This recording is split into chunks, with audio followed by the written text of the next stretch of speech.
આજે સુરેન્દ્રનગર જિલ્લાના કોંઢ ગામે લાંબા સમયથી ખેડૂતોનું જે આંદોલન ચાલે છે એમાં ગામમાં સ્થળ ઉપર આવી ખેડૂતોની અને ખેતરની મુલાકાત લીધી। જે રીતે આખાય ગુજરાતના અલગ અલગ વિસ્તારોમાં દક્ષિણ ગુજરાતમાં નવસારી, ભરૂચ, અંકલેશ્વર વિસ્તાર છે, વડોદરાનો પણ કેટલોક વિસ્તાર છે, દેવભૂમિ દ્વારકા, જામનગર, કચ્છ, મોરબી અને સુરેન્દ્રનગર આટલા જિલ્લાઓની અંદર પણ અનેક ગામડામાં વીજળીની ટ્રાન્સમિશન લાઇનોના નામે ભાડેથી પોલીસ લાવી અને કંપનીઓ દ્વારા જે દાદાગીરી થઈ રહી છે એ બાબતે આજે હું ખેડૂતોને મળ્યો છું। ફેબ્રુઆરી મહિનામાં વિધાનસભાના બજેટ સત્રમાં મેં મુખ્યમંત્રી સાહેબને, ઉર્જા મંત્રી સાહેબને અને જે કાંઈ મોટા મોટા આગેવાનો હોય એને વિનંતી કરી હતી કે આ બાબતે આપણે એક કાયદો બનાવવો જોઈએ કે જેમાં ખેડૂતને યોગ્ય વળતર મળે, ખેડૂતની જમીન પર જે થાંભલો આવે છે એનું ભવિષ્યની અંદર પણ કાંઈ સમસ્યા ન આવે એવા પ્રકારના નિયમો જો બનાવીએ તો અત્યારથી જ કંપની અને ખેડૂત વચ્ચેનું ઘર્ષણ ટાળી શકાય।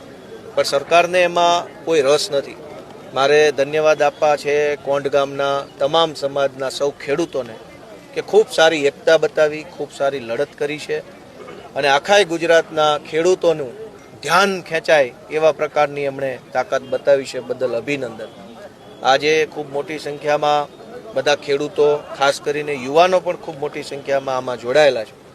આ કોંઢ ગામમાં એક પણ પાવલીનું, આઠાનાનું પણ વળતર આપ્યા વગર 80x80ના મોટા મોટા થાંભલાઓ ખોડવા માટેનું કામ ચાલુ કર્યું છે। 20-20 ફૂટ ઊંડા ખાડાઓ ખેતરોમાં ગાળ્યા છે। અનેક ખેતરો 4-4, 5-5 વીઘાના ખેતરમાં તો કંઈ વધે એમ જ નથી। આખા આ કોંઢ ગામની જમીન ખૂબ જ ફળદ્રુપ અને ઉપજાઉ છે, પણ એને કાગળ ઉપર બિનપિયત જમીન જાહેર કરી અને ખેડૂતોની જમીનમાં દાદાગીરીથી થાંભલા નાખવાનું આ કામ થઈ રહ્યું છે। એની સામે ખેડૂતો સાથે ખેડૂતના દીકરા તરીકે આજે હું જોડાયો છું। ભવિષ્યમાં ગામજનોની જેવી લાગણી હોય, ખેડૂતોની જેવી માંગણી હોય એવા પ્રકારે એમને સહયોગ આપવા બાબતે મેં બાંહેધરી આપી છે। કુલ મળીને ખેડૂતોનો વિષય હોય, ખેતીનો વિષય હોય, ત્યાં હર હંમેશ અમે એક ખેડૂતના દીકરા તરીકે સાથે ઊભા રહેવા માટે બંધાયેલા છે।